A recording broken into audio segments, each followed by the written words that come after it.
je suis le chef d'une...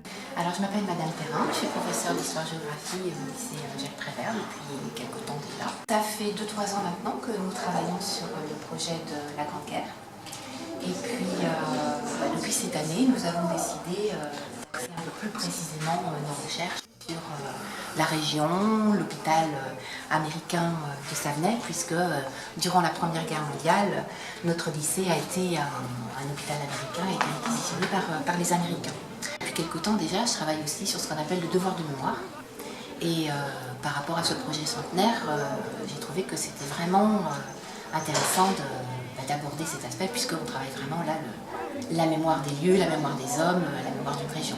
Alors, nous avons eu la volonté de travailler sur ce qu'on appelle l'avant, sur les poilus. Donc nous sommes allés sur la Somme, enfin sur les grands lieux de la bataille de la Somme, il y a 2-3 ans déjà. Et cette année, étant donné que c'est le centenaire de l'arrivée des Américains dans la région, nous avons décidé vraiment de travailler sur la région, sur Savenay, sur l'hôpital. 8 mars 1916. Henri, au moment où je t'écris, je suis allongée dans un lit entre 2 rideaux blancs. Je ne sais pas où je suis. Il y a du bruit, des cris, des gens qui parlent, des gens qui pleurent, principalement des hommes. Tous ces bruits portent à croire que je suis encore sur le front. Mais non. Il n'y a pas de boue, pas de rats, il fait chaud et j'ai un vrai lit. Un lit plutôt confortable. Les mauvaises habitudes de la guerre restent des automatismes. Je vérifie si aucun rat n'est près de moi. Je cache mes mains et mes oreilles par peur qu'un de ces rongeurs vienne me les grignoter. Bonjour, je m'appelle Marianne Lomédé. Alors mon rôle en tant que professeure de philosophie, c'est d'avoir initié un groupe d'élèves à la psychologie, et en particulier à la psychologie de guerre et aux névroses de guerre. Je m'appelle Marie Dorvaux. Je travaille sur un rêve que l'infirmière elle aurait fait suite à un récit d'un soldat. Et c'est un rêve dans lequel elle est un objet de guerre qu'il faut deviner en lisant le texte. Même si ma nature ne me permettait pas d'être affectée par les effets de gaz, j'avais l'impression de suffoquer. Je ne respirais pas et pourtant je sentais ma tête me tourner. Je ne respirais pas, pourtant il me sentait défaillir. Je ne respirais pas, mais j'avais l'impression de mourir. On fait des haïkus. Un haïku, c'est souvent c'est des courts poèmes donc, qui font à peu près 4 lignes et c'est japonais, il me semble, et ça raconte une courte histoire. Une courte histoire. Oui. D'accord. Et pourquoi avoir choisi cette thématique ? Parce que ça nous semblait créatif, du coup on aime bien ce truc-là. Okay. Puis comme on a beaucoup d'imagination. Du haut du 2e étage, je pense à cette rage qu'ont les soldats contre ces gens-là. Cette place de la mairie qui nous a permis de nous évader en ces temps passés. Et concertée par cette atmosphère, je m'en vais penser au sujet de cette foutue guerre dans laquelle nous sommes plongés. Fini le peu de gloire et le désespoir, enfin sorti de ce cauchemar, je le range au placard et je laisse place au hasard et à l'espoir. Bonjour, je m'appelle Madame Vallée, je suis documentaliste donc, au lycée Jacques Prévert. Alors mon rôle, ça a été de travailler avec, d'une part, les collègues autour des différents thèmes qui étaient abordés dans le projet et de rechercher avec eux la documentation qui pourrait intéresser les élèves, approfondir votre travail. Alors on a exposé déjà un petit peu les travaux des élèves de première ES. Quelques personnes devaient juger un petit peu des panneaux. Donc voilà, on a fait une exposition comme ça. Bonjour, alors comment vous appelez-vous ? Eléa Dran. Hugo Gustavo. Et Gwendal Monod. On a travaillé sur les IST durant la guerre, donc la Première Guerre mondiale, avec les maladies en général. Par exemple, moi j'ai travaillé sur la syphilis, mais qu'avez-vous travaillé sur quoi ? Moi aussi, j'ai travaillé sur la syphilis et le sida. La gonorrhée. Puis en fait, les soldats américains, on leur donnait un livre pour les prévenir de toutes ces maladies en fait, et pour leur dire ce qu'il fallait faire pour ne pas les attraper.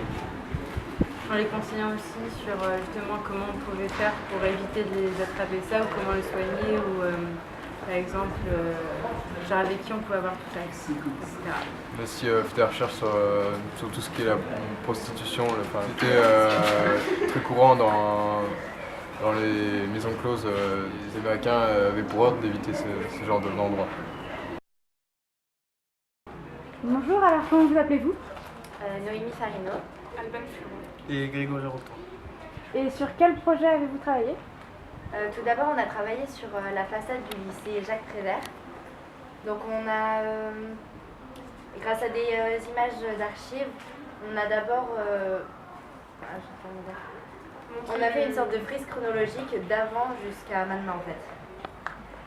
Qui montre les changements de la façade du lycée. Bonjour, alors tout d'abord, comment vous appelez-vous? Je m'appelle Camille. Trégrajul. Anaëlle Leclerc. D'accord, et sur quel projet avez-vous travaillé? Premièrement, on a parlé de l'intérieur du lycée et comment il a évolué.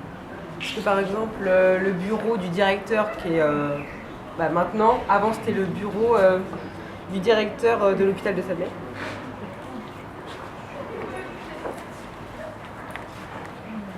Nous après, on a vu aussi la façade du lycée qui n'a pas tant que ça a changé finalement puisque elle est restée à peu près la même, un peu comme la cour. On a vu aussi plusieurs différences. Donc, il y a la verdure, les arbres ils ont poussé, le bureau comme Jules a dit, et aussi les personnes qui fréquentent l'établissement.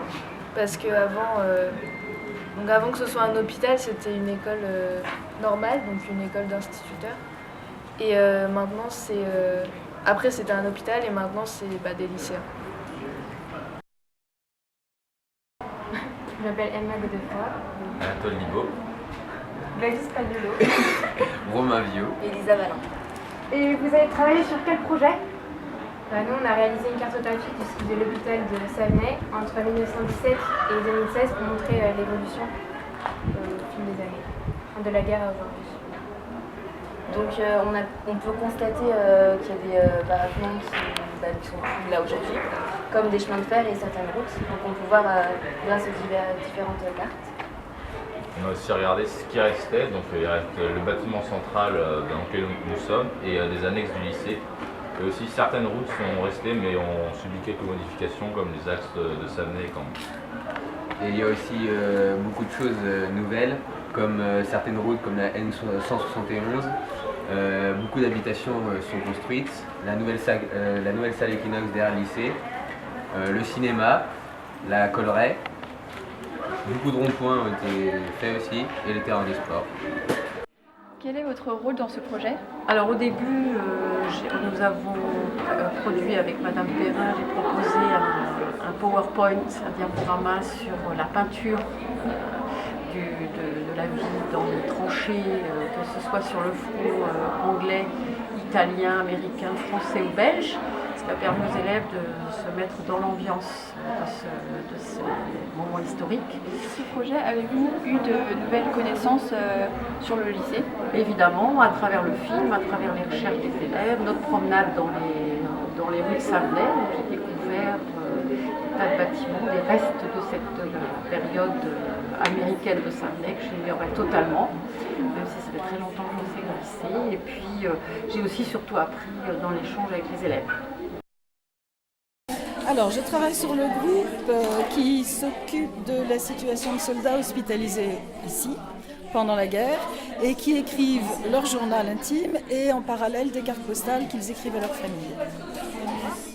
Et vous vous basez sur quel type de recherche pour faire ça? On a lu des documents, des journaux de soldats, et puis on a imaginé ce que pouvaient écrire les soldats à leur famille. Et j'ai insisté sur les deux aspects parce qu'on ne met pas la même chose dans un journal intime que sur une carte postale. Par exemple, un soldat qui a été grièvement blessé ne va pas dire à sa famille « j'ai été très grièvement blessé, je vais très mal », ça va les paniquer. Donc il va essayer de rassurer sa famille, mais exprimer tous ses sentiments dans son journal. Nous, on travaille sur l'hôpital, enfin je pense que tout le monde fait ça. Oui. Mais nous déjà, on est avec Madame Durand, c'est une prof de littérature anglaise, donc on écrit en anglais. Et on écrit des cartes postales et des journaux de bord de soldats ou d'infirmiers. Et nous, on est une infirmière. On joue l'infirmière. D'accord, ouais. On décrit sa vie de tous les jours, quotidienne, mois par mois. On a un temps nombre d'entrées. Ouais. On va écrire des cartes postales. Ouais. On décrire la vie quotidienne de l'époque, à l'hôpital en tant qu'infirmière. Et vous faites partie de quel groupe? Le groupe Portrait de l'infirmière. Et en quoi ça consiste Alors, votre groupe On a décidé de faire le portrait d'une infirmière arrivant à l'hôpital de Savenay qui s'appelle Lily McCarthy. Oui, puis aussi on a commencé à écrire les adieux avec ses parents. En fait, tout simplement, ça nous permet de savoir ses origines, mais aussi les raisons pour lesquelles elle s'est engagée. L'infirmière est représentée en uniforme d'époque. De ses mains jaillissent des rubans de magie colorés, symbolisant la guérison et le bien-être qu'elle procure aux soldats. Au cours de la Première et de la Seconde Guerre mondiale, les Français ont été aidés par plusieurs pays, comme l'Amérique par exemple. Cependant, on a tendance à oublier que les soldats qui se sont battus pour la France sont aussi des personnes venant des colonies, et surtout des colonies françaises. L'Algérie et le Maroc par exemple. Nous avons eu une réelle envie de leur rendre hommage afin qu'ils puissent obtenir de la reconnaissance. En effet, ces soldats n'ont jamais obtenu la reconnaissance qu'ils méritaient. Nous avons donc eu l'idée d'exposer deux visions, une vision déformée de la réalité, fausse, celle qui dit que les colonies ne se sont pas mobilisées et battues pour la France, qui ne faisait rien, et une autre vision, celle qui est vraie, où la réalité est bien représentée, les colonies se sont bien battues pour la France.